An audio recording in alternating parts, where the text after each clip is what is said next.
Hello, and thank you for joining me for another episode of the Windy City Nitty Gritty Podcast.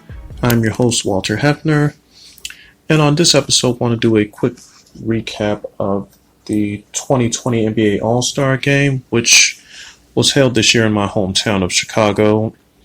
So, great time was had by all, and, great weekend, and just great seeing Chicago on the map. Last time we had an All-Star game here in Chicago was back in 1988. So just wanted to, talk about the weekend in general and just give a quick recap. Now, with the Friday night game, we had Team USA versus the world. But, the thing that really stood out, over this weekend was just the tributes to Kobe Bryant and his daughter. And, just how the city as well as the NBA and, just basketball fans all around just came together in general, just showing their love and appreciation for him. Whether you were a fan or not, you had to respect what he did on the basketball court, his contributions outside the court as well. So, just great that everything that happened, especially, naming the All-Star MVP award in his honor now. So, Kobe made his impact, 5 championships, and,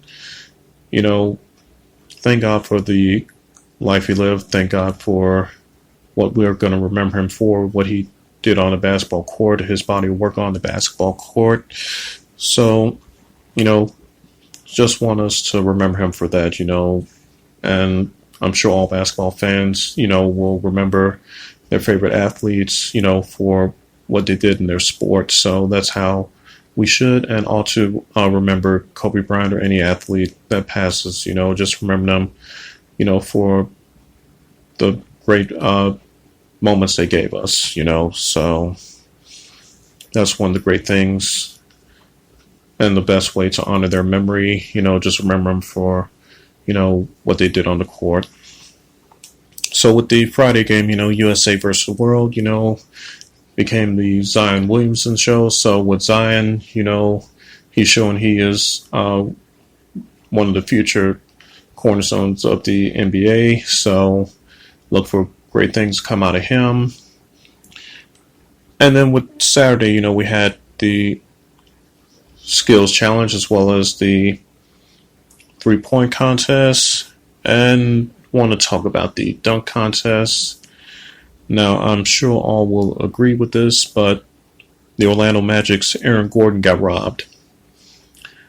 And funny how this is reminiscent to what happened in the All-Star game back in '88 in Chicago, where, if we can be honest, Dominique Wilkins got robbed as well. So here it is where Aaron Gordon should have been crowned champion. And, just like back in '88, if we can be honest, and if you go back and look at the dunk showdown between Michael Jordan and Dominique Wilkins, and be honest, Dominique should have had that championship for the dunk contest that year. And just like Aaron Gordon should have had the dunk contest. So I believe we will be seeing Aaron Gordon in next year's dunk contest. So that's something to look forward to. So I'm hoping he comes back next year's All-Star game in Indiana. And, hopefully, he comes with something where, he can take the dunk contest next year. And then, got to talk about Sunday, Team Giannis versus Team LeBron.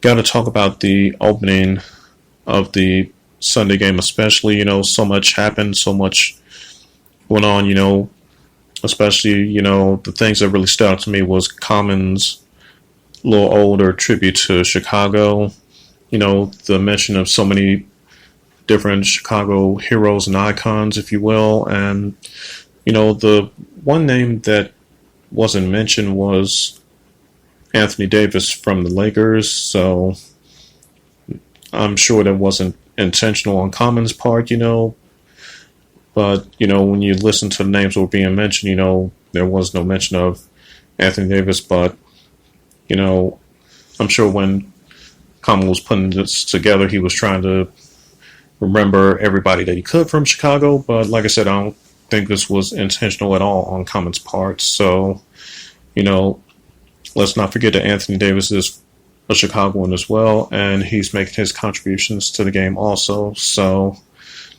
here's to him and LeBron bringing the Lakers a championship or two during their time together out in LA, and best of luck to them. Also enjoyed Jennifer Hudson's performance during the tribute to Kobe Bryant. Jennifer Hudson, also from Chicago, great singer in her own right, as well as a great and moving performance that just touched everybody.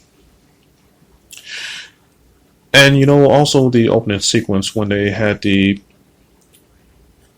Chicago heroes and icons coming around the small-scale display of the whole city of Chicago. You had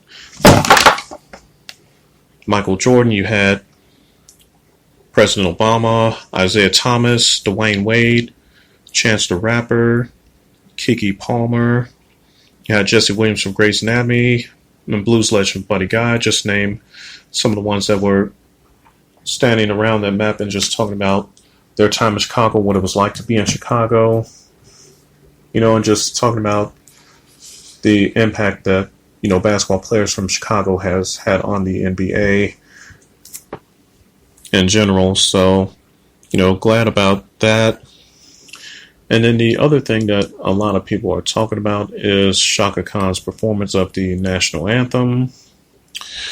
So the basic way to sum that up would be this.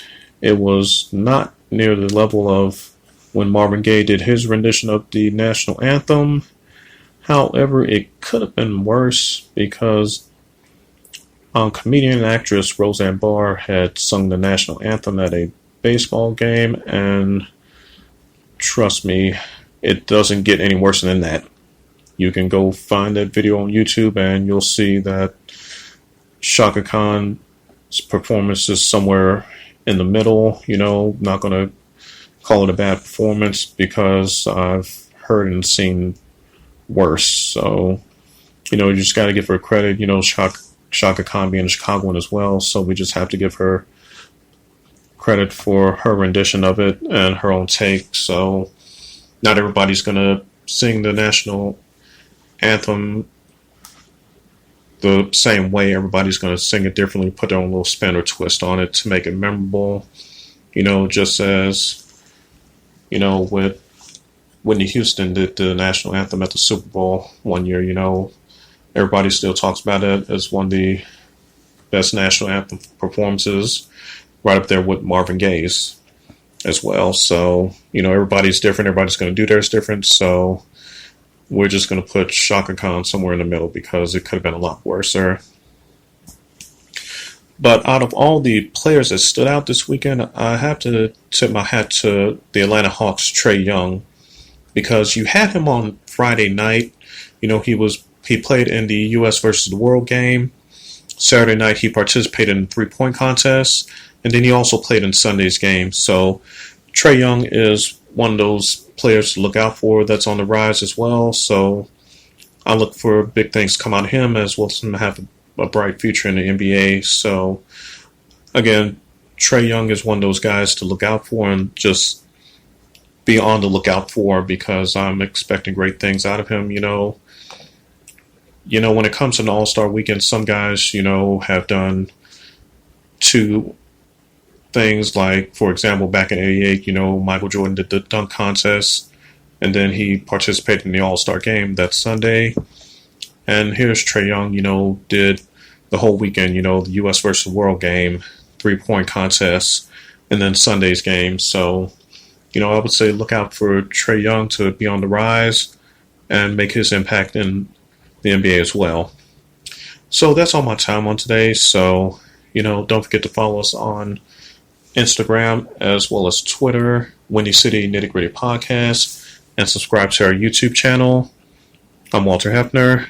God bless you guys, and take care.